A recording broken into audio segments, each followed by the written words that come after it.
Welcome back to Dom's E36 Garage. We're here at Sydney Motorsport Park for the BMW vs Porsche Challenge Supersprint number 4.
So today we're at Sydney Motorsport Park for the BMW vs Porsche Supersprint Challenge.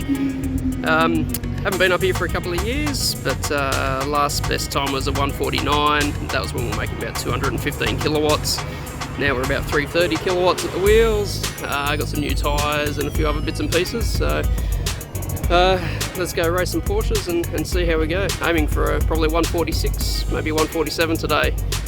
So fingers crossed it all goes well. Let's crack into it.